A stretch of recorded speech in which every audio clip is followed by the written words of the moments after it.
Batman, look out! Howdy folks, I'm Meet the Name, and if you haven't heard the news, or if you just don't care about video games in general, the long-awaited Suicide Squad Kills the Justice League game is releasing February 2nd, 2024, and seeing as to how it's been around 8 years since the last installment in the Arkham franchise, this is kind of a big deal for someone like me who enjoys the games. Now obviously I haven't played the new game since it hasn't been released yet, so I can't give much of an opinion on it, but overall what I've seen so far with various trailers is There are some gripes that I have with the live service aspect of it, but I figure that instead of making some sort of dorky rant video, I'd instead go back in time a bit. After all, it's been a while since I've played anything Arkham related, and I gotta brush up on my lore. In December of 2004, a duo named Jamie Walker and Sefton Hill would form together to create a game studio called Rocksteady. The formation of this London-based studio would be partially financed by Eidos Interactive. The first game created by Rocksteady was called Urban Chaos Riot Response, which was released in 2006. It was released to average reviews and doesn't seem very memorable. I'll have to try it myself sometime just to see how it really plays. In the spring of 2007, Eidos would acquire the video game rights to the Batman franchise. Eidos brought forth the proposition that Rocksteady should create a Batman game after viewing a prototype they had already made. And in May of 2007, Rocksteady was given the green light to develop on the concept and begin full production in September of 2007. Basically, things were moving really quick. In a span of a little less than 2 years, the game would be finished. Batman Arkham Asylum would release August 25th, 2009. The initial response was an overwhelming critical success, with 9 out of 10 ratings across the board from various reviewers. Within the first 3 weeks of its release, the game would sell up to 2.5 million copies. This would be the start to not only establishing one of the most widely known and celebrated video game trilogies in recent memory, but it would also be the start of Rocksteady's rise to success and notoriety. Today, I will tell you how Batman began. Or begins. I was doing a little joke there, you know, like the movie. Okay, so if you haven't read the title of the video, this is going to be a review on Batman Arkham Asylum. Or in particular, it's the Batman Return to Arkham version that was released in 2016 and has been remastered for modern consoles. I think the biggest aesthetic differences between it and the original is that there's more rain and everyone has pores. I don't want to stare at those for too long, they creep me out. So first up, let's discuss the story a bit. For this story examination, I'll try to be as relatively spoiler-free as possible for a game that's about 14 years old. You know, in case the zygotes in the room get interested in playing it. I will have a more spoilery section come up later towards the end, where I gripe about a few things. So, the basic plot is that Batman, after thwarting another one of the Joker's dastardly schemes, takes a deranged clown to Arkham Asylum. The asylum, which is located on an island in the middle of Gotham Bay, acts as both a rehabilitation facility and as a prison for some of the most dangerous supercriminals that the city of Gotham has ever known. When Batman arrives at Arkham, it doesn't take long for the Joker to get loose and start causing chaos. Soon, the Joker frees more inmates, who then take control of the asylum. Here it becomes apparent that this was the plan all along. Joker wanted to get caught, and he wanted to take over Arkham Asylum. But the big questions are, why does he want to take over Arkham Asylum? And can the Batman stop him? It's up to the Batman to figure that out. And by that I mean you. You know, since you play as Batman, so you gotta figure it out. I figured that was pretty apparent. As you can see, it isn't necessarily a complicated premise, especially if you play through the introduction, which doesn't take too long to get into the action. While developers of the game wanted to incorporate many aspects of the Batman's world and mythos, they were also well aware to condense things so that they could fit within the game's mechanics. Because as cool as the story is, sometimes you just want to get to the punching. To assist with writing the narrative and making sure Batman and his rogues gallery could suitably adapt to the video game genre, Rocksteady enlisted the help of a writer named Paul Dini to create the narrative for the game. If you're a fan of Warner Bros. Animation, so not Zaslav, You may recognize Denny as having written for Batman the Animated Series, Superman the Animated Series, Batman Beyond, and just a whole lot more stuff. Chances are, if it's a DC cartoon you grew up with, he probably helped write it. Oh, and he also wrote some comics too. Basically, the dude makes good stuff. But it should also be noted that besides Denny's work, Grant Morrison's graphic novel, Arkham Asylum, A Serious House on Serious Earth, had also helped shape the atmosphere of the game, giving it a dark, grungy feeling that contrasts with some of the more cartoony elements that are present. So with all that introduced, let's talk about the voice acting and characters for a little bit. If you're a fan of Batman the Animated Series, you may recognize some of the voices that are in the game. Rocksteady had managed to bring in Kevin Conroy, Mark Hamill, and Arlene Sorkin to voice the respective characters from the cartoon for Arkham Asylum. And can I just say that they absolutely crushed it at these roles? It was like having a cast reunion. Mark Hamill's take on the Joker is the highlight of the game for me, and also for just about everyone else as well. He's dark, maniacal, and just one of the most evil incarnations of the character to date, and Hamill goes ham, get it, with the role. In contrast, we have Kevin Conroy's performance as Batman. His voice has a deep, commanding presence that captivates your attention. But at the same time, he speaks considerably less than his jester counterparts. In fact, at times he feels more like a vehicle to help us navigate through the asylum, as opposed to an actual character. He still has some agency, but he's incredibly blunt to the point that he takes a backseat compared to the other characters in his own game. And that isn't necessarily a bad thing. I think part of the fun of Batman is his rogues gallery. You call yourself a Batman fan? He would never kill anybody. Seriously, ask yourself, what would Batman do? I have a confession, Hank. I only like the Batman because he has the best villains. He has some of the most recognizable villains in comic book history, and each one is an absolute treat to meet. The villains are presented in a way that doesn't feel forced or shoehorned in either. It makes sense to encounter them in Arkham Asylum, because that's where they go when Batman stops them. I should also mention that there isn't much depth to most folks in this game. Of course, it goes a bit into Batman's psychology and the Joker's plans, but overall, most good guys want to do good, and all the villains are just angry at Batman and want him dead. It wouldn't be until Arkham City where we got motivations that were more than just a puddle deep, but what we get in Asylum works for the game that it is, and the voice acting just elevates it to another level. And remember, if you somehow get lost on who's who and who wants what and who, there's a neat tab that fills out over time, showing all of the characters both seen and mentioned in the game. They also have nifty dates that show when they were first introduced. It's a fun detail that I wish Spider-Man 2 had. Arkham Chads stay winning. But as cool as the story and characters are, what about the stuff that isn't for nerds? Let's get into the punching. At first glance, Batman's combat system looks to be more brawler-based. You kick and punch dudes.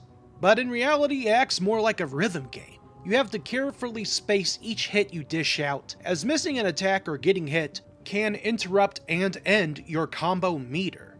The combo meter encourages players to pay close attention to the battle, to both strategize while also actively engaging in combat so as to not lose your combo. Building up your combo can have positive effects like new moves that only activate when your combo is high enough, and it also increases your damage. Alongside that, the player has a special parry move that they can use when blue lines appear above an enemy's head. It's especially useful when you're turning a guy into paste and you got a dude trying to attack from behind. Then there's a special cowl attack you can use that momentarily stuns enemies. There are certain types of opponents that you need to use this move against, otherwise you'll be cut into little bat shreds. Or batfetti. I'm not good at bat naming conventions. I'm pretty bat at it. And for when you got a ranged enemy, use the handy dandy batarang. It's good for interrupting attacks and surprise attacking dudes around corners. As the game progresses, the enemies adapt more and more to you and the various tactics you employ. It starts simple and then ramps up as the chaos escalates. I'd say the combat itself is one of the most unique aspects of this game, and it has gone on to inspire other games like Shadow of War and Mad Max's systems. which were both published by Warner Brothers. Man, they must really like that system over there. Now, I'll also say that for as unique as the combat is, it's also my least favorite part of the gameplay, but please note that just because it's my least favorite part, that doesn't mean I hate it. It's more like it just wasn't my kind of system. If you watch closely, you'll see that I suck at it, and yet through brute force and some health upgrades, I can easily get through the vast majority of the game. But also know that there is a sharp difficulty spike near the end that took me several attempts. Again, this was also probably due to me sucking at the game, as opposed to it being the game's fault. Another aspect that I struggled with was the camera itself. At times it felt like it was fighting me, and other times it felt like it refused to turn fast enough. Finally, I wish there was animation canceling in the game. Some attacks have a decent amount of wind-up before they hit an enemy, and doing them means you will have to commit to them. This usually means that when I'm trying to cave in some guy's skull non-lethally, his buddy shows up from behind and fills me with lead, be it from a pipe or from a gun. Again, I probably deserved it for not anticipating it, but I still wish there was a better way to counteract it besides just clairvoyance. But you know what I really did enjoy? The stealth components of the game. There are some neat enemy encounters that encourage you to be sneaky, and it's a ton of fun. Picking dudes off one by one and watching as those that remain begin to panic is a real treat. Man, I sound like a psychopath. And just like the game's combat, the stealth ramps up in difficulty too, and eventually as a player, you must confront your biggest fear, enemies that can actually look up.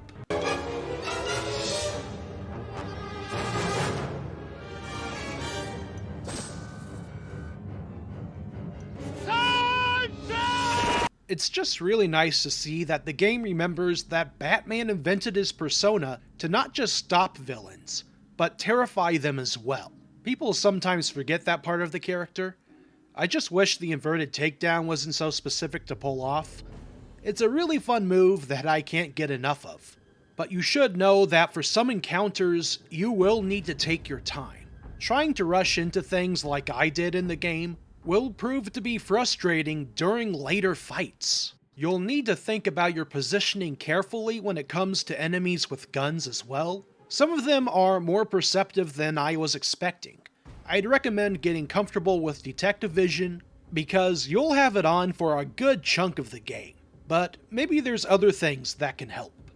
Well, perhaps your gear and traversal abilities could be of assistance.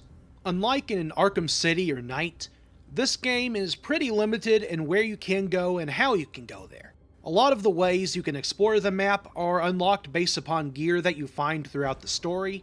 My personal favorite item is the explosive gel. You're yapping I can take. So the great detective has solved a mere 10% of my challenges. Are you ready to give up yet?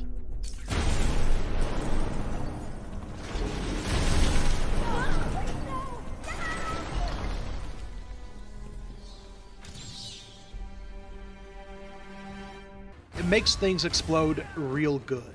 Then you have grapple hooks, line guns, crypto sequencer thingies, and even good old-fashioned brute force. I should mention that most of your gear is useless in combat. While there are some that you can use, it's honestly a lot easier to just punch and throw the occasional battering. But man, when I find a chance to use the explosive gel, I'll take it every time.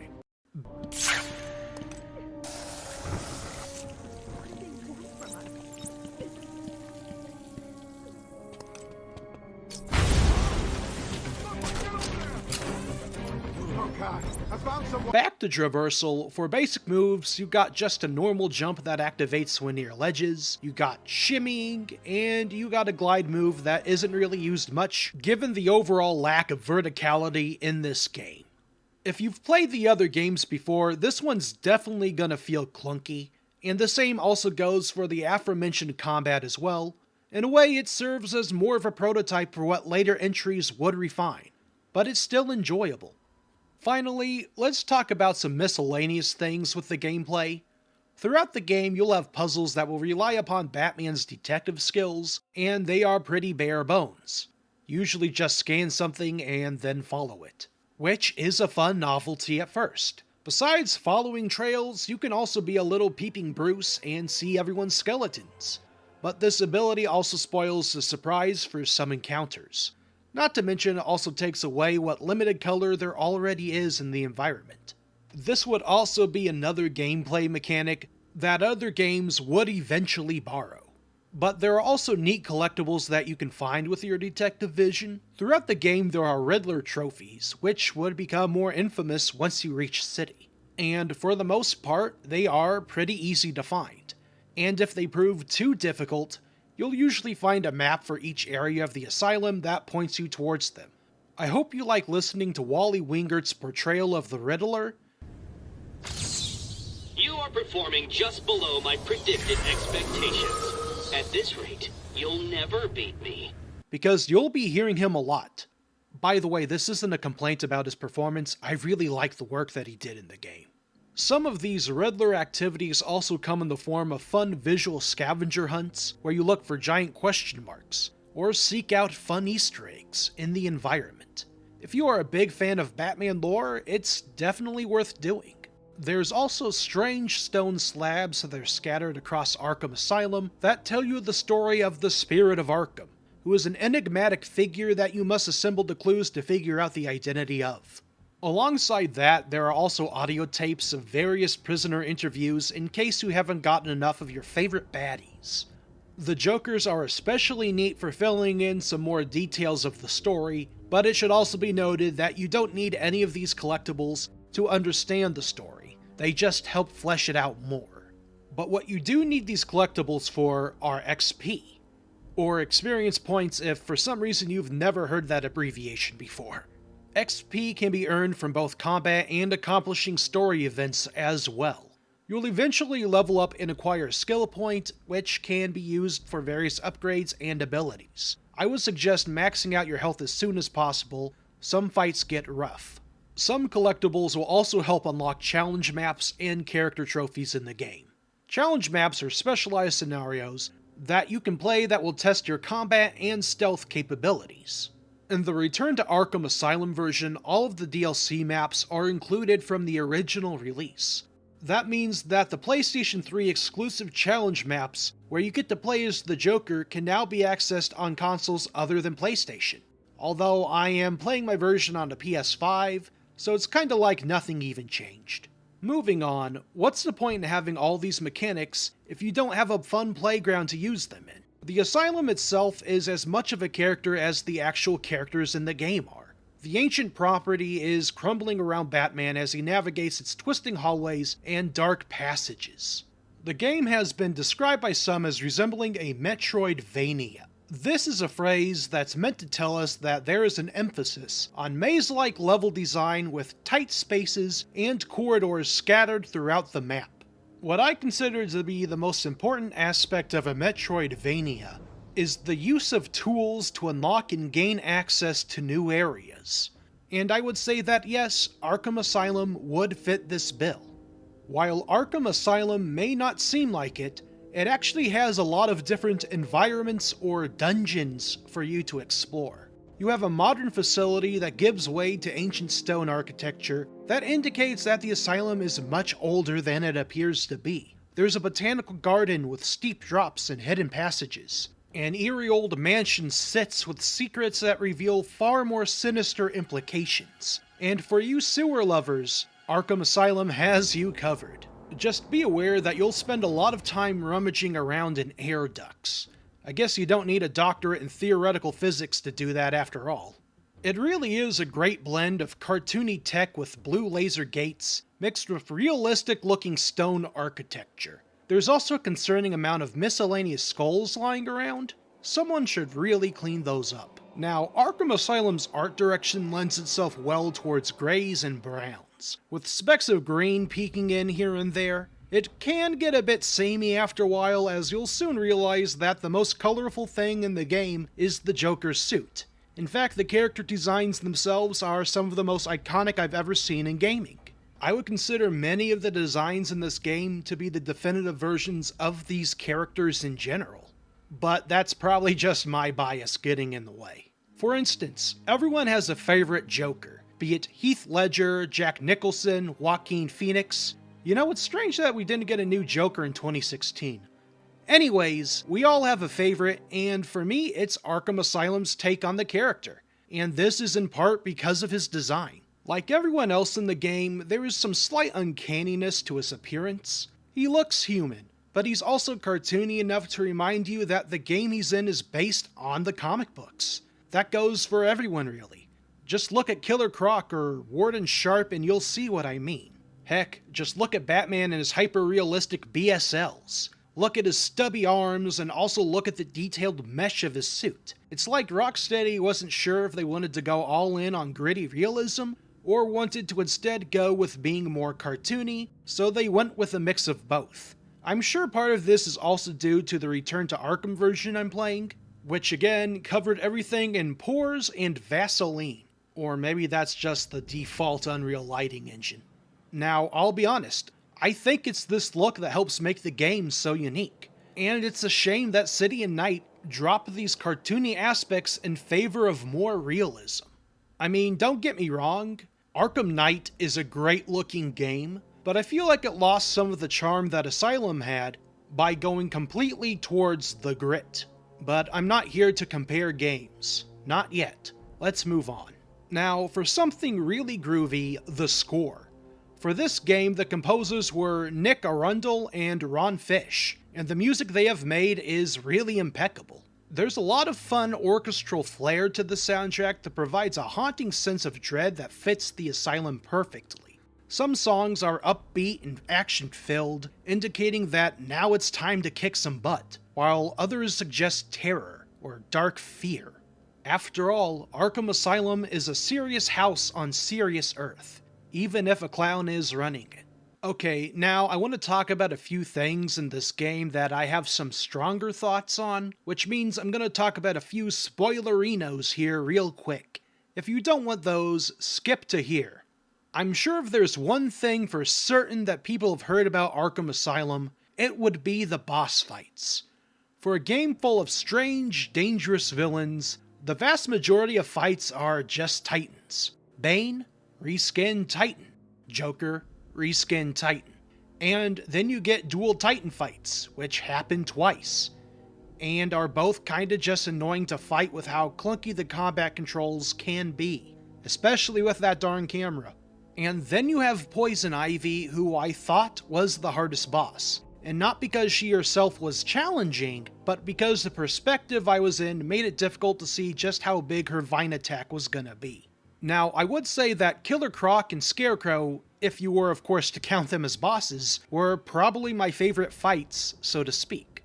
Sure, you weren't actively mashing the square button during them, but they at least relied upon something more than just a reskinned enemy type or spongy health bars. I mean, yeah, Scarecrow and Croc also both overstayed their welcomes by a bit, but I can genuinely say that they also had some of the scariest moments in the game. And that makes them 10 times more memorable to me than just fighting a big monster. Besides that, the story itself was alright. Joker's Titan plot felt like something from the cartoon, and seeing that there was more going on in the background with Warden Sharp as the spirit of Arkham, and the hidden room in the mansion definitely helps you get excited for Arkham City. But other than that, there isn't much else left to say in terms of spoilers. So, overall, would I recommend Arkham Asylum? Yes, I would definitely recommend that you play this one. Narratively, it has things that will tie into the later games, and it's really neat to play this game and then move on to Arkham City to see just how much they improved upon it in only 2 years. Man, I'm kinda worried about crunch over at Rocksteady now that I think about it. Maybe that's why Suicide Squad took 7 years to make. But I'll also recommend Arkham Asylum even if it's the only Batman game you'll ever consider playing. It's a relatively short game compared to the others. The plot is pretty simple, action is direct, stealth is fine for what it is, it has the easiest Riddler trophies and puzzles, and the Asylum is just plain fun to explore. Plus, it's a relatively self-contained experience, so you shouldn't feel like you're missing out on too much if it's the only one that you feel like playing. There isn't a lot to do after you beat the main story, no new Game Plus or anything like that, But there are challenges and extra maps you can play. Those are great if you can't get enough of the gameplay. I would highly recommend waiting to get this game when it's on sale. I say grab the Batman Return to Arkham Asylum bundle, as that also has Arkham City. It usually goes for pretty cheap, and since the holidays are around the corner, I'm sure there will be some good deals on it. Arkham Asylum is an amazing start to Rocksteady's rise to fame. It brought them from a studio that previously only had one release under their belt that I can barely find anything on, to becoming known as the folks that made the definitive Batman video game experience. And Rocksteady was just getting started with Asylum. It's when Arkham City releases that they would officially cement themselves as a must-know studio. But that's a video for later. Now if you excuse me, I have to return to my cell.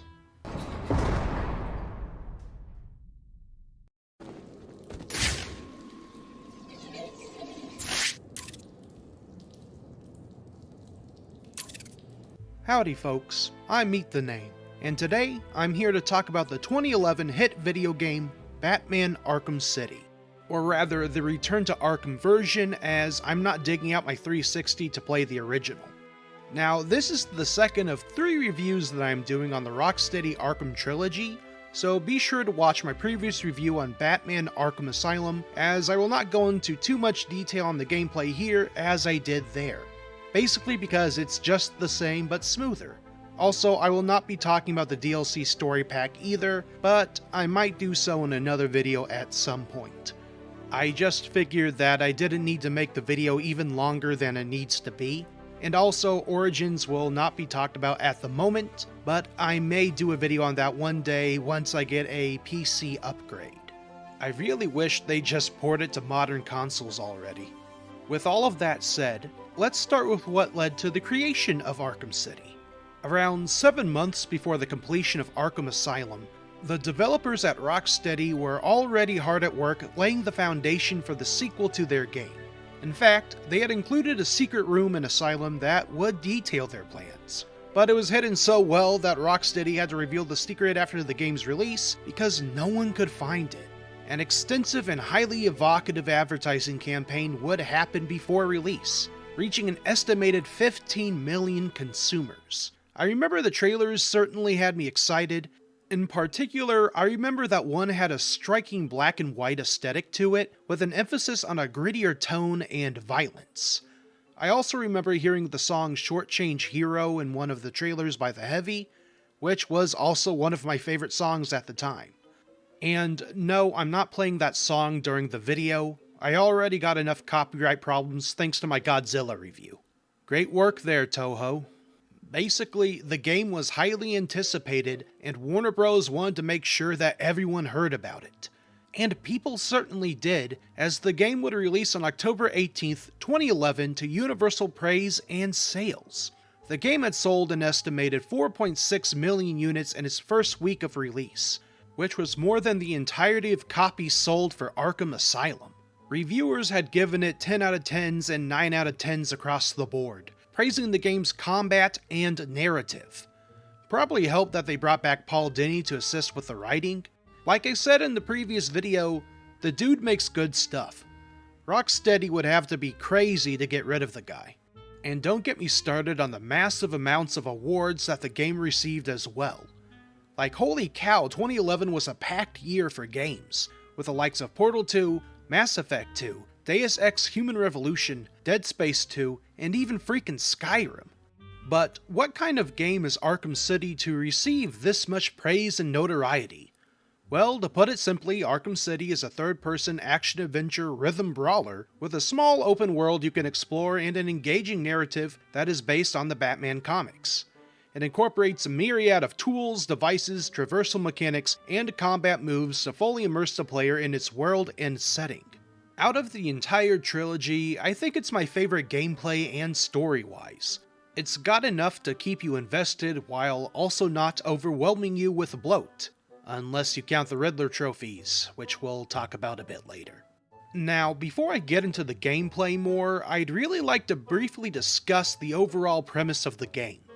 Please note that I like to be as spoiler-free as possible, however I will have a spoiler section later on the video for things I would like to talk about. The game starts with Catwoman sneaking into a building and attempting to rob it, only to be caught by the notorious Batman villain Two-Face. If you don't know who he is, here. You don't want to hurt the boy, Two-Face. It's not about what I want. It's about what's fair. See, you thought that we could be decent. Harley, thank God you're here. Two-Face took Gordon's boy hostage. Two-Face, you're back.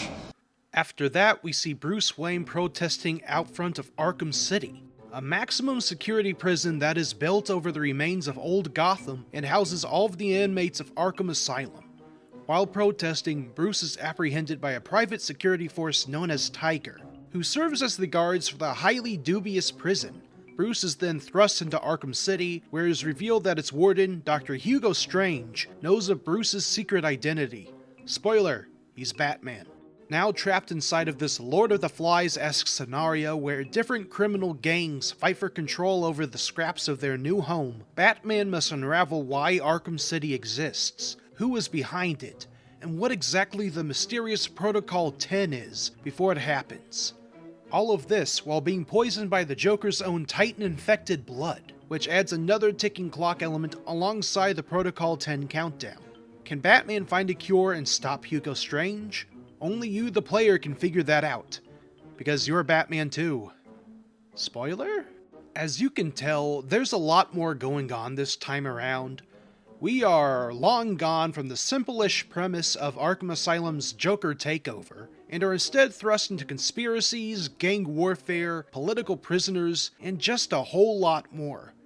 It's a heck of a lot darker too, with overt themes of violence and some very troubling undertones being hinted at in conversations amongst criminals. The folks at Rocksteady and Paul Dini really seem determined to make the sequel bigger not just in scope, but also in story and tone. And you know, for as complex as it all sounds, I would say that it all blends in rather well together. Sure, there are some parts that last a bit longer than is necessary, but overall things feel like they belong. Almost each piece has a purpose in Arkham City's story. Even optional side content can help fill in the blanks on what exactly is going on. Just like Batman, you gotta piece it all together. But unlike Batman, our voices aren't nearly as cool. If you thought Arkham Asylum was stacked with an amazing voice cast, just wait until you hear Arkham City. We see the return of Kevin Conroy as the Batman, Mark Hamill as the Joker, Wally Wingert as the Riddler, along with many other amazing voice actors from the previous game. Except for Arlene Sorkin, who was replaced by Tara Strong for some reason. Not dogging on Strong, I just wish everyone could have returned. We also hear Troy Baker show up, which at this point it's weird to play a game where he, Nolan North, or Steve Bloom didn't voice in it. Those dudes just come pre-packaged with any game at this point. And that also isn't even highlighting other performances by folks like Corey Burton, D. Bradley Baker, and Tom Kane. Like, holy cow, that's a lot of folks just for one game. And there's plenty more that I haven't even gotten to as well, but for now I'll just focus more on the main selection of folks. Kevin Conroy's portrayal of Batman in the game has greatly expanded when compared to Asylum, as the scripts seem to realize that Batman is actually a character and not just a player vehicle. Conroy is allowed to emote much more now in this game, and we get to hear anger, frustration, and even amusement at times. While those vocal elements may have been somewhat visible in Asylum, or I guess hearable? I don't know. Anyways, City actually seems to emphasize Bruce's humanity much more. And then you have Hamill, who once again chews up the scenery as the Joker. He's an absolute treat to have around, but at the same time I kind of wonder if the game really needed more of him. I like Hamill, he's great and all, but I feel like too much Joker can get a bit overwhelming. Oh well, I'm sure this is an issue that won't show up again in Night. Besides the Joker, another great performance would be the Penguin, who is voiced by Nolan North. He's just delightful in how much of an evil scumbag he is. While the Joker has wit and an infectious sense of humor, the Penguin likes to get to business. He's as much of a ruthless killer as he is a ruthless businessman. And listening to him, you'd have a hard time figuring out he was played by Nolan North. probably because the dude is just that versatile when he needs to be. Next is Catwoman, who is voiced by Grey DeLisle. She's sultry and flirty, but you can tell by her voice that she has no problem with kicking your ass. The dynamic that she has with Batman is fun, but we don't get to explore it too much, unfortunately. I'm sure at night, her and Bruce get a whole lot more to do together. And then you have the various goons that are scattered throughout Arkham City. They had some personality in the first game, but now it's really dialed up in City. One of my favorite things to do is to just sit down and eavesdrop in on their conversations. Although, be warned, some of the things these dudes talk about is pretty messed up. I have a feeling that it was a struggle to keep the rating down to a T for teen. Finally, a character I'd really like to bring attention to is Mr. Freeze, who is voiced by Maurice LaMarche. His demeanor is cold and methodical, and yet in that icy facade is a heart that still has some warmness left to it. Mr. Freeze as a villain is always fun to see, and I personally feel like City has my favorite depiction of the character. Second to Arnold's, of course. Breezy. I'm feeling hot. I find that unlikely. But, as cool as that all is, get it? What's the point in making a video game unless it plays good?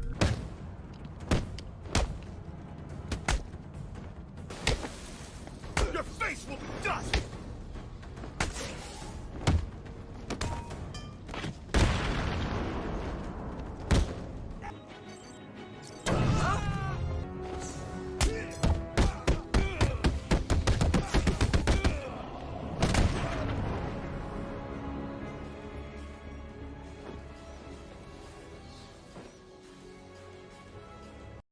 Well, I got some great news for you.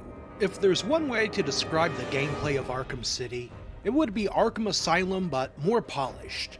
Everything feels smoother, attacks feel swifter, animations move more fluidly, and combat moves are just easier to use. It's still the same rhythm-based combat system, but it mostly clicks for me this time. I wasn't lying last time when I said that Asylum felt like a prototype, because City feels almost perfected. I actually really enjoyed the combat in the game, until some of the later fights when things got really hectic.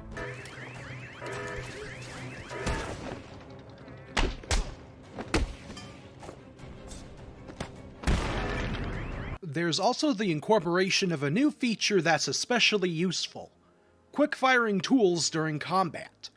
Not to mention they help spice up the gameplay, which felt a bit stagnant in the last game. This is also helped by the increase in enemy variety. Be sure to pay close attention to what some folks have up their sleeves during combat. I found that knife enemies are especially difficult for me to fight, but that's probably just because I'm bad at games. And you know what? I'm fine being bad at this game because of how fun it is to play. What I want to also highlight is how neat it was to have not just one playable character, but 4 in total. Catwoman in particular was a ton of fun to play, and it was neat to see how her combat and traversal skills differed from Batman's. In fact, I think I actually had more fun playing her than Batman. She's extremely fast, and pulling off combos with her feels satisfying to do. I just wish I was better at parkour when I played as her. Moving on, let's talk about the stealth mechanics. They feel mostly the same, just really refined at this point. What I really appreciated was the new smoke pellet mechanic for when you need to get out of a tight squeeze. It's such a simple thing that makes a huge impact in how you play, allowing for both more forgiving and aggressive play. It's just hugely versatile. And be wary of some of the new toys that enemies also use, like heat vision and radar jammers, as those can definitely affect how you encounter a situation. But hey, the villains ain't the only ones who got new toys. Not only do you have access to most of your original arsenal from Asylum, but you also get new ones too. Early on, you'll get one of my personal favorites, the remote electrical charge gun. This doohickey is great for puzzle solving and bad guy stomping. A lot of the items that you acquire in the game can have dual purposes for both riddles and combat. It's a greatly improved element from Asylum that wasn't baked nearly as well last time. Traversal itself is an area that also received a huge overhaul. Thanks to the greatly expanded map, you now have a reason to climb and glide. allowing yourself to greater cover vast distances. There are some times when I did press grapple and it didn't work though, but maybe I just pressed it a moment too late. I would also recommend doing VR training as soon as possible, as you get a special grapnel boost that I think is essential to make exploration run as smoothly as possible. In fact, a lot of very useful gear that's found in the game is optional. Batman's detective abilities have also been given a bit of a facelift. Now instead of vapor trails, you'll have bloodstains, bullet trails, and radio signals to follow. There are also crime scenes you can now scan that helps in solving cases. That's right, this game is side quests now. While it isn't Skyrim-sized, there are enough to feel substantial without being overwhelming. Solve murders, destroy toxic chemicals, and meet a mysterious stranger as you navigate the rugged and dangerous streets of Arkham City. I feel like the game greatly rewards exploration, and also punishes you for finding things too early by dangling trophies just out of your reach. That's right, baby. The Riddler is back! Whoa! In Arkham City, the Riddler's riddles have become more like puzzles. Although I guess a riddle is like a word puzzle. They even sound the same. I'm just dumb enough to have never made that connection until now, huh? Having taken a page out of Jigsaw's playbook, some of the new puzzles are tricky and at times it isn't always apparent just how you will solve them. But a hint I can provide is to use detective vision a lot and always look out for green paint. Just be careful because some puzzles are death traps that you'll need to revisit later on with better tools. And I hope you like all of these trophies, secrets, and challenges because there's around 440 of them. It's a positively insane amount that I've never managed to complete, especially since some can only be obtained by Catwoman, so be sure to tag your trophies lest you forget where they are. Or just interrogate a Riddler goon. That's right.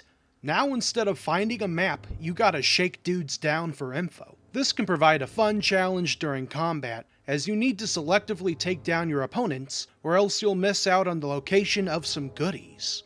But hey, what's the point in collecting trophies and riddles if you don't get a reward for it, right? Well, you get several rewards. You can obtain character trophies, concept art, new challenge maps, and something I actually really like, new short stories. I love these extra bits of character and world building, and having optional stories to collect is a great way to give folks more story, while simultaneously not burdening folks who want to only play the game. Another game I can think of that did this excellently was Doom 2016 with its Slayer Testaments. Now you know what else was done excellently? Arkham City itself. I just love how old and dilapidated it is. The place is falling apart and you can tell that it's absolutely not OSHA compliant at all in the slightest. It's full of great details and Easter eggs. If you're a big DC fan, there's plenty here to find. Rocksteady put in a lot of time and dedication to making Arkham City feel as lived in and unnerving as possible. You don't see dedication like this in most open world style games even to this day. The map is also the perfect size, I think. It's big enough to explore, but not too big that it gets overwhelming for the player. Although all those previously mentioned trophies certainly make it seem larger than it is. City just really knew how to use its map to the fullest extent it could, and I commend the folks at Rocksteady for that. It's rare that I find a map in a game that I genuinely want to explore, but Arkham City proves that it is possible.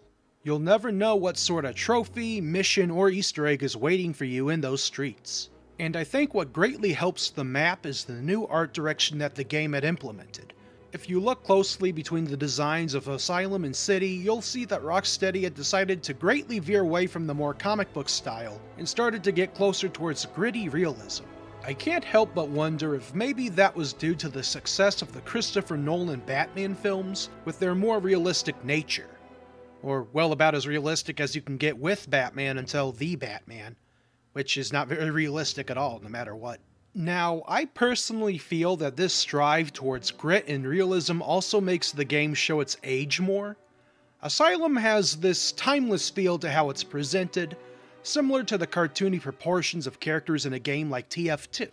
City has more pores than ever, and at times many of the textures begin to show their age. Now, I'm not some sort of graphical purist. I don't need my games to be in 4K, but I do think that a consideration towards future-proofing an art style should be enforced more in modern games. The more we head towards realism, the more apparent it is when we don't meet it. But other than that, the game still looks good in my eyes. Some folks may not be fans of all the gray and brown, but the small splashes of color and neon in between do a lot to break it up. Arkham City as a game is designed to be gritty feeling. It makes you uncomfortable, just like how some of the character designs can creep you out too. Just look at Two-Face or the Penguin and that piece of glass shoved in his face. Even though folks may seem more realistic looking, there's still some of that comic book inspiration in there, but it has been watered down quite a bit. Again, probably due to the Nolan films and the need for a grittier, darker tone and story. For Arkham City's music, the duo of Nick Arundel and Ron Fish have returned yet again. The music is more action-packed this time, with an increased orchestral flair that felt like it came more from a movie than a cartoon. I don't have much to say on that besides, it was excellent as usual. Okay, so with that said, I do want to talk about some story and boss stuff here real quick, so if you want to avoid spoilers, go to here. I think in terms of boss fights, City has improved greatly over Asylum. They have more interesting mechanics that make the player think a bit. However, many still devolve into fighting a big man or big monster. But the good news is, we don't get nearly as many reused Titan fights. I think my two favorite fights are Solomon Grundy and Mr. Freeze, and both for completely different reasons. Grundy was great for me because of his presentation. I love the sparks and sound design of his attacks. The music was disturbing and added to the sense that this was an unholy, undead abomination that Batman is trapped with. I just wish the fight didn't have those weird little maggot things, and that Grundle telegraphed his attacks more. Now, Mr. Freeze was mechanically the best fight in the game, in my own opinion. The way he adapts to the player is great, and his constant pursuit keeps you on your toes. It was great to watch as he incorporated his own tactics to counteract yours by utilizing his own technology. However, like many things, the fight did drag on a bit too long. I think Freeze could have been better if he had a bit less health, but that's just my opinion. As for the story, I enjoyed it for the most part. However, I feel that the inclusion of Ra's al Ghul was a bit much. This ancient cult leader just so happened to be directly tied to both Gotham and Batman, and had also orchestrated a plot to kill everyone in Arkham City. It was just a bit much, and I felt like they included him just to say, look, here's that one Batman villain everyone likes because of the Nolan movies. I think just having Strange stand on his own as the mastermind would have been a bit more interesting and less convoluted. But then we probably wouldn't have Wonder City, which I really like the concept of. Guess you gotta give and take a bit. One final thing regarding the story, I was personally glad when the Joker died at the end, because that was supposed to mean that we'd be free from him. Now I love Mark Hamill and his Joker is amazing, but at this point I think I had clown fatigue. Plus, it was great to hear Conroy give one of his most emotionally charged lines over the Joker's death. I still get goosebumps from it. Man, I really hope Suicide Squad does Kevin justice. Okay, spoilers over. So, overall, I think Arkham City is one of those rare cases where a game really does deserve the universal praise it gets. It's incredibly refined and fun to play, with a story that is mostly engaging despite my nitpicks, if not a bit long in the tooth at times as well.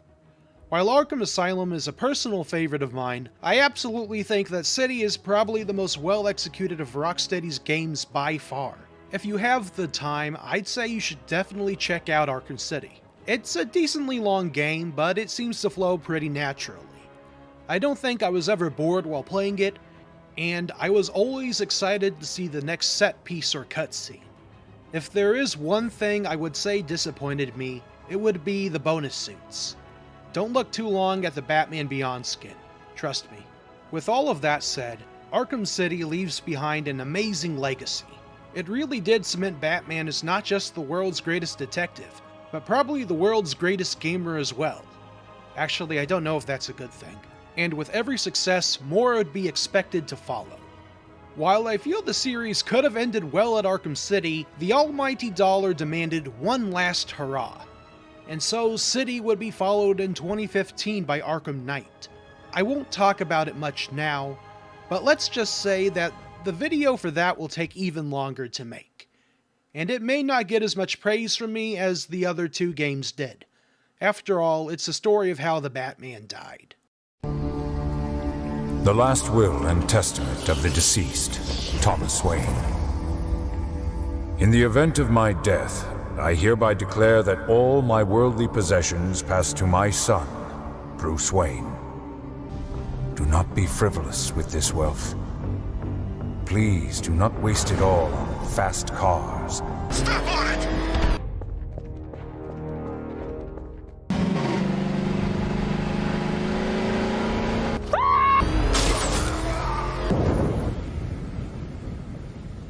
This is how it happened. This is how the Batman died.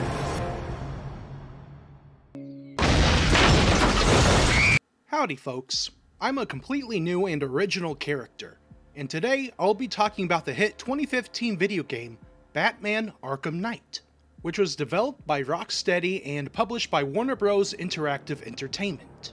This is the final installment in my Rocksteady Arkhamverse review series, so if you're curious about my thoughts on the other games, why not check out the other videos first?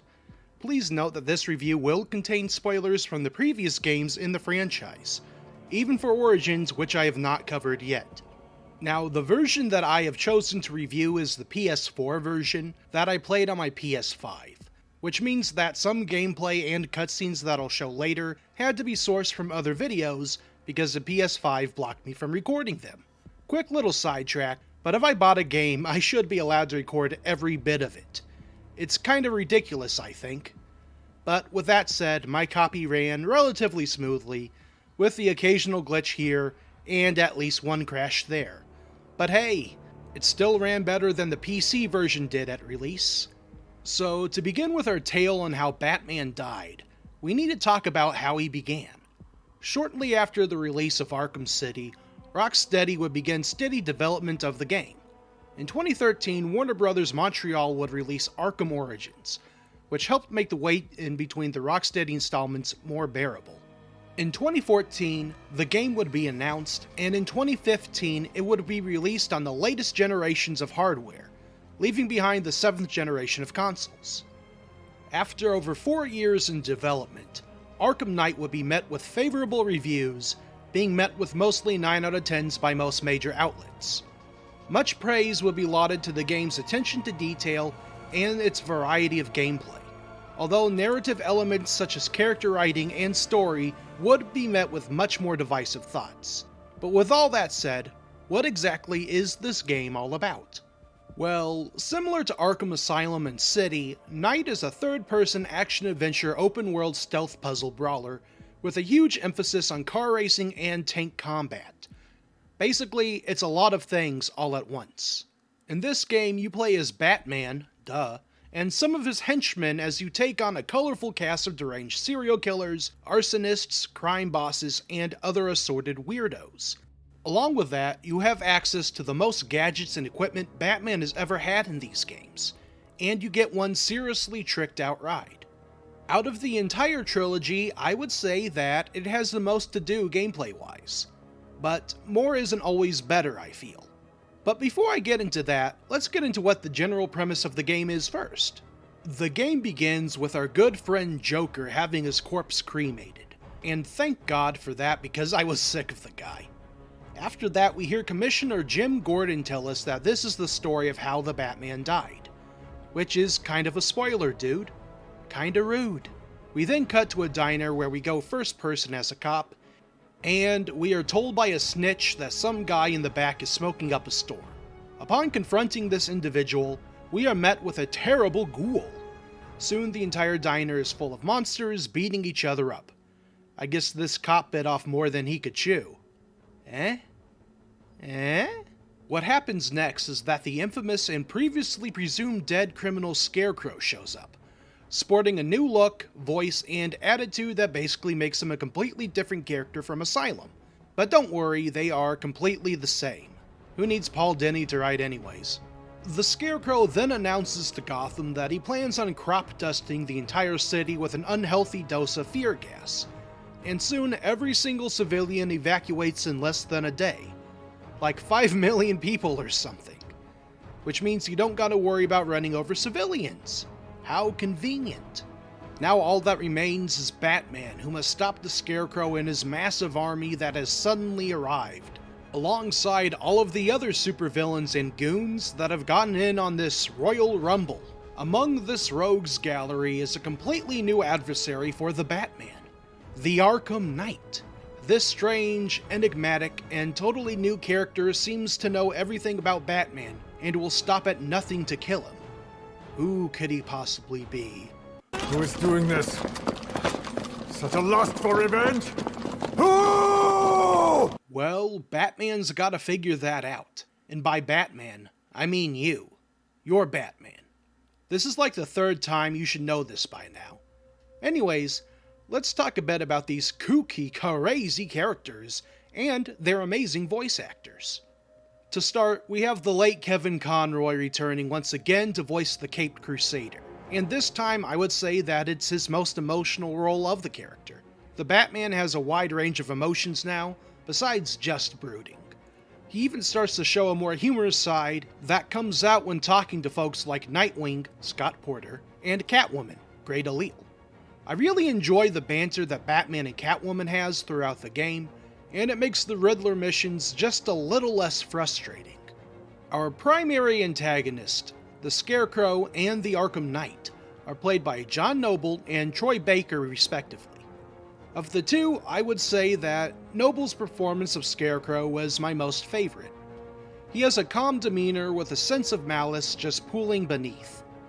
When compared to the Arkham Knight, there's a rather interesting contrast. He's brutal, angry, and pretty gosh darn edgy, which can get kind of old after a while. And since it took me closer to over 20 more hours to beat the game, I had to hear him a lot.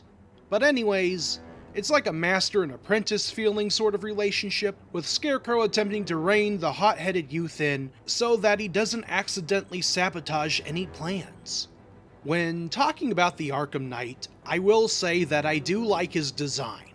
It's a fun merging of military chic with sci-fi tech that really stands out. And once again, there's a contrast with the Scarecrow, who's gaunt, frail, and tattered. Almost like a passing of the torch between the old villainy and the new. Kinda like how they kept switching voice actors between games.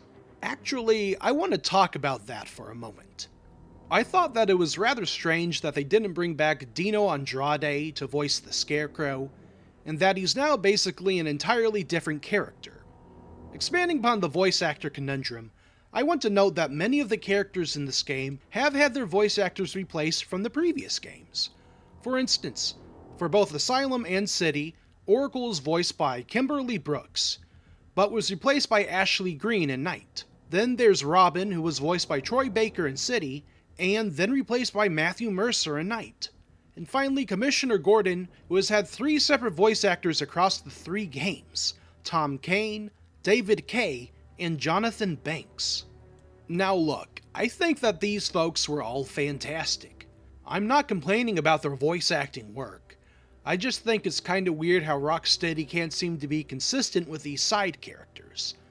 I feel like consistency is one of those things that Knight really struggles with. Like with the gameplay, for instance.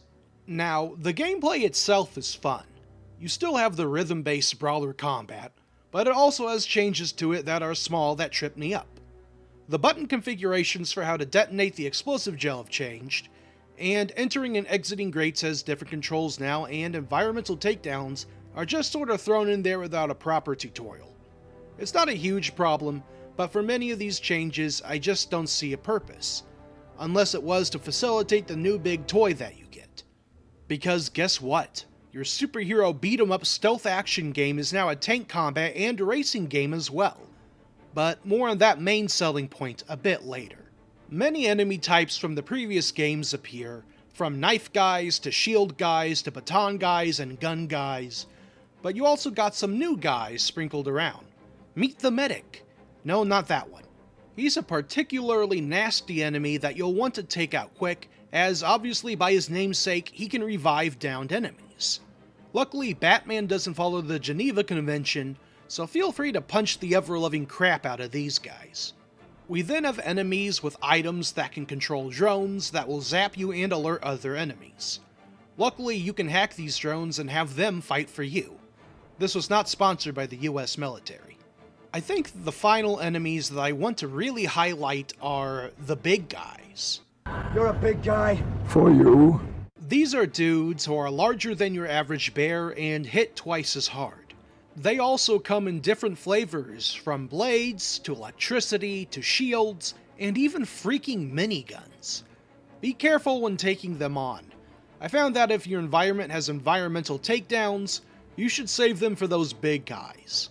Unless you try to do so and accidentally target some shrimpy goon at the last second. That's happened to me multiple times. I also hope you enjoy having increasingly more and more complex enemy encounters, because as the game goes on, the amount of dudes and the types present at the same time will increase. I'm gonna be honest, I got so tired from fighting that I eventually just switched to easy mode. It took me 35 hours to beat the game, and I didn't even get all the Riddler challenges done. It was a war of attrition and I clearly lost. But something that I didn't get tired of was stealth, which is just as engaging as always. What I really enjoyed is if you use the same spot to stealth enemies repeatedly, they'll begin laying down traps for you, meaning that you'll need to change up your tactics. I'm glad that this was something that they really expanded upon from the previous games. But you know, I kind of felt like I just repeated myself from my other videos by talking about combat and stealth. Let's talk about the car now instead. In this game, you finally get to drive the Batmobile. And you know what? It's alright. It's strange. The car is the biggest selling point for the game, and it's the part that I'm sort of the most meh on. On one hand, it can be fun to run people over non-lethally with your super tricked out ride. But on the other hand, I honestly enjoyed it more when I could just grapple up a building and glide around the city. I found that the car could be a bit difficult to handle at times, especially when taking sharp turns. I'm sure part of that is I was probably not doing some sort of drift maneuver right. But at the same time, the controls felt slow to me. Like, I would hold down to turn and there was a delay before my Batmobile could turn. And then there's the tank. Now, Rocksteady has done a great job at creating the visual aspects of the tank. It's unique and I would even say iconic. It's like the Nolan design, but they decided to make it much more traversable. What I really like is that I can just drive around and cause untold amounts of property damage with it. But don't worry, I'll pay for it with my Bat credit card. They had the balls to give one of the greatest superheroes of all time a Bat credit card! And yet, the parts where I have to fight fortunately unmanned drones with it are also some of the most boring in the game. You'd think tank combat would be fun, but a lot of it is just me holding down the left trigger, pressing X to dodge a shot, and then pressing the right trigger to shoot a robot. Don't get me wrong, the explosions are pretty cool, but it's a gameplay loop that just doesn't have much room for variation. Sure, you get drone hacking, missiles, and an EMP, but those still got old after 35 hours. At least give me more weapons for the tank besides just a cannon and a machine gun. Give me something like chain lightning or mines that I can deploy. What I'm saying is, they should have went nuts with all the possibilities. The drones are unmanned, so the no killing rule wasn't an excuse for the lack of weapon types. It almost felt like somebody at Rocksteady really wanted to show off his concept for a tank game, but it could only do so if it was shoved into another Batman game. It just never really stuck for me, and I think that's a shame. But something that I really appreciated was the detective work that you could do. I really liked how they've expanded detective vision in this game for side quests. There's an addition of the deep tissue scanner that shows you some neat, gnarly secrets in corpses, or crime scene reconstruction and surveillance camera analysis. This game really emphasizes the detective side of Batman more than ever, and I like it a lot. And then you have the Riddler challenges returning. Look, I'm not gonna complain too much about the Riddler. He's got a lot of challenges and trophies in this game, but luckily it's less than what Arkham City had. There are some neat challenges you can do that incorporate the use of both Batman and his car at the same time that are pretty intuitive, while other puzzles just made little to no sense to me. And then there's the puzzle racing. For the Riddler's main quest line, you have to do a series of challenges for him, or else he'll kill Catwoman. And some of these challenges involve racing against the clock in deadly races that you have to solve puzzles during. And these puzzles are just a single button press, but your timing and positioning play a crucial role in completing them.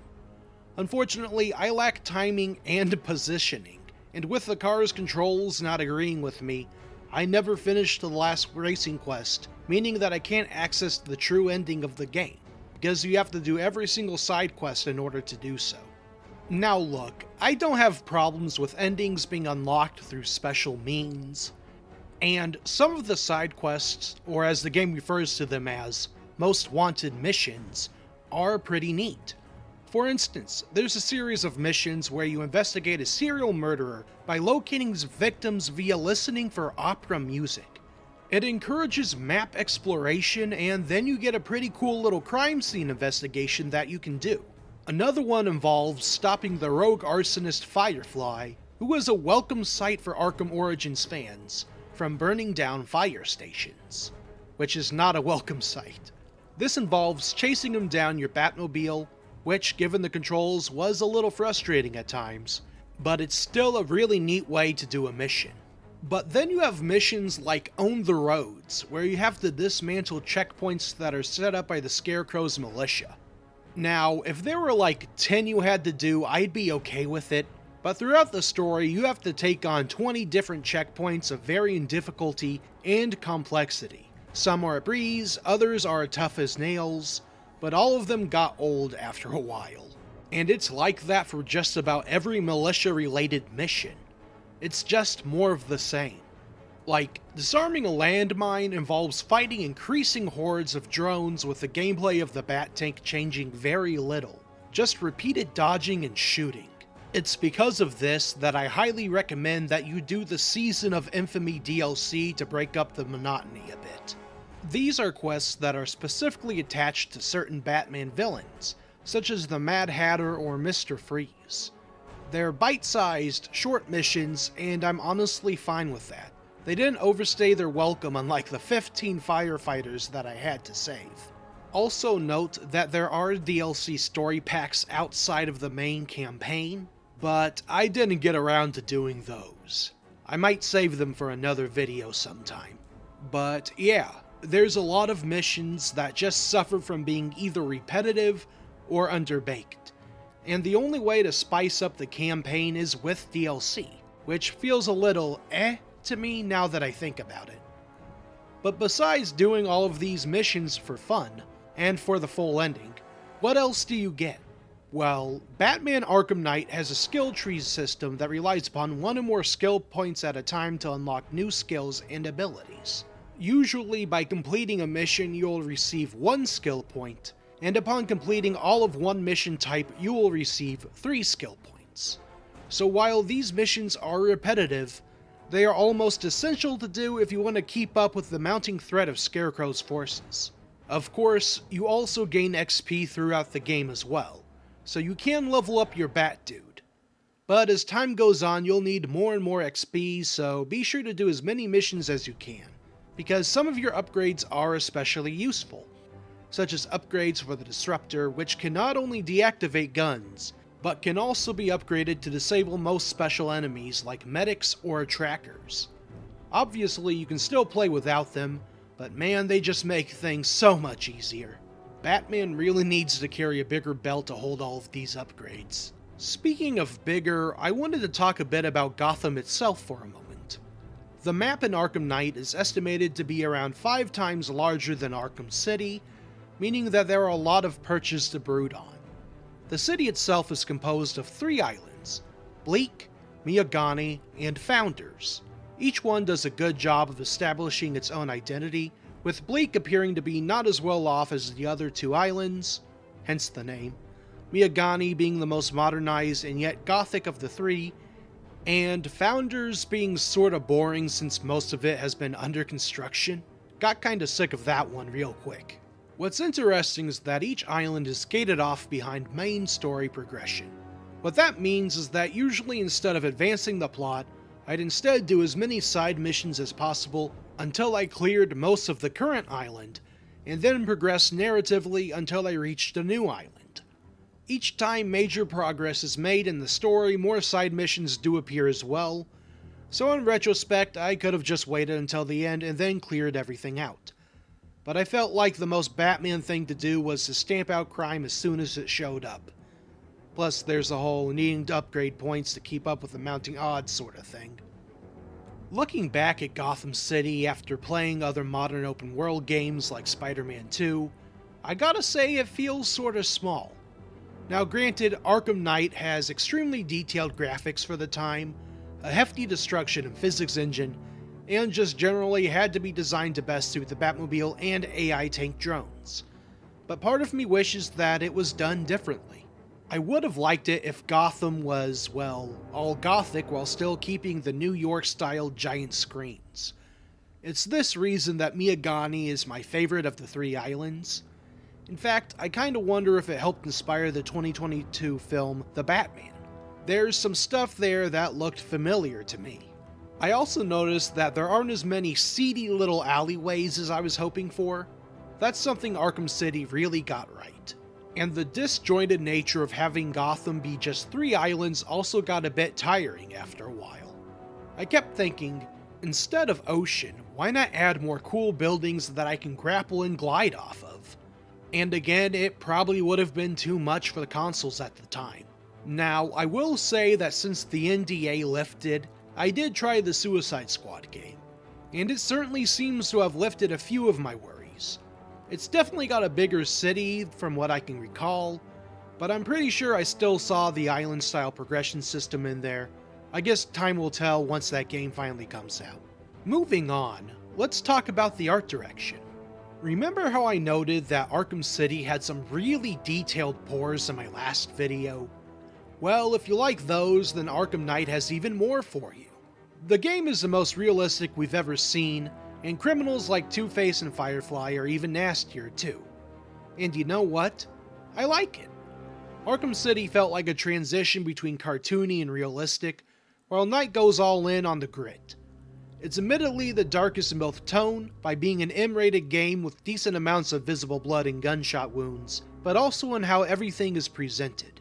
However, there are still bits of whimsy and comic booking. Okay, that ain't a real word, but you get what I mean. The drone enemies themselves appear to be a bit ridiculous, like they rolled off of the set of BattleBots, and the malicious soldiers all have bright red uniforms and goofy goggles to remind you that they are the bad guys. Plus, there's just everything going on with the big bladed guys and minigun dudes. And then you have Gotham itself, which I think is the most impressive looking part of the game. Gotham is large and industrial, ancient and yet modern. It all combines together into this place that looks unnatural in the day, but perfect at night.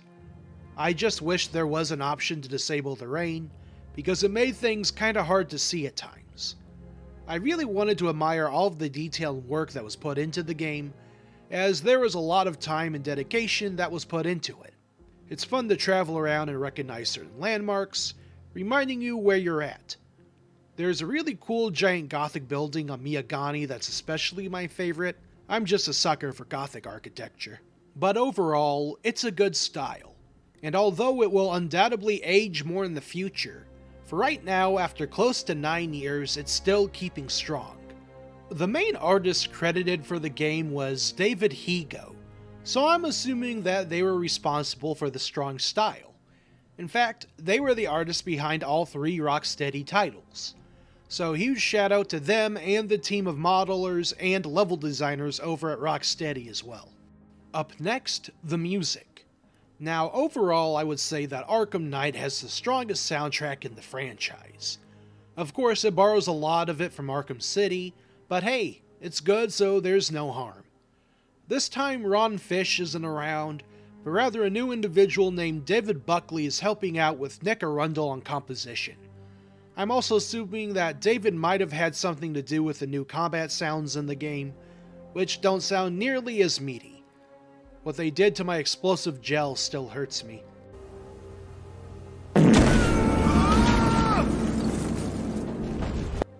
But that aside, great work all around. Up next, some of my own thoughts on all of this combined, and then we get to spoilers.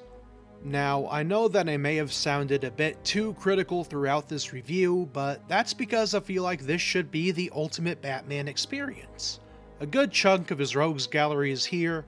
There's tons of enemy types, the combat is fluid, you got the freaking Batmobile. This is supposed to be the end of the line, where everything Rocksteady has learned over the span of roughly 6 years comes to a head. And mashed all together, it feels disjointed. Like some parts just had more thought put into them than others. The combat still flows well, the city exploration is decent, and the music is just top tier. But then you have weird changes to how some gadgets work, the controls of the Batmobile not being as refined as they should be, and honestly just an absolutely massive amount of repetition that most side quests have. I feel like this is also partially my fault. I put a lot of expectations onto this game now, just like when I played it back then. I wanted it to be perfect. I wanted this to be the final chapter, to have those same fond memories that Asylum and City brought me. I wanted to be the Batman, you know, the rich dude part, not the dead parents part. It's like one of those reasons why Valve never made Half-Life 3. Whatever they do could never meet the expectations that fans have in their minds. But man, I wish this game had some Valve writing. Okay, this is the quick spoiler part of the video.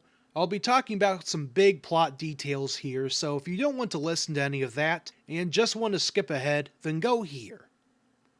Alright, they're gone. Time to reveal my secret identity. Yeah, big surprise, I'm that guy you've seen in all of my other videos. So let's talk about the elephant in the room. Well, two elephants. First off, remember when I said that the Joker's body was cremated? Well, you would take it as a sign that this is an important moment that symbolizes an important change coming to Gotham. That with the Joker dead, someone new would arise to strike terror. And then Scarecrow shows up and you're like, yeah, there he is, the antagonist. And then the Arkham Knight shows up and you think, alright, we got ourselves a new rival. And then you find out that the Batman has Joker cooties. Or like a bloodborne Joker disease that's somehow slowly turning him into the Joker. Who the hell wrote this script? Basically, in Arkham City, the Joker had sent out bags of his Titan-infected blood across all of Gotham's hospitals and blood banks. Now, a Titan is supposed to make you into a big scary monster, or so I thought. But for some reason in Joker's blood, it just sorta slowly kills you. That's a point I shoulda addressed in the last video, but nostalgia was seriously getting in the way. So yeah, Batman was infected with the Joker's blood in City, and even though he took an antidote for it, it still infected him with Jokeritis. Oh, and it causes him to hallucinate that the Joker is with him? Now the part I'm still confused on is, how does a blood transfusion download an entire personality into someone? The answer? It's comic book science. But it's just so weird because these games are going in this gritty direction now, with big stakes and everything. And suddenly after huffing fear gas, we got a not so dynamic duo for most of our game. I will say that it was nice that Mark Hamill came back, but there's something that feels slightly off about his performance. Like his writing doesn't feel as punchy as it did in the other games. I really do think that looking closely at the story, you can feel Denny's absence, and it hurts it with the other plot points as well. But do note that even with my griping, the final sequence with the Joker in this game is actually fantastic. And I am hoping beyond hope that this is the final time that we see him.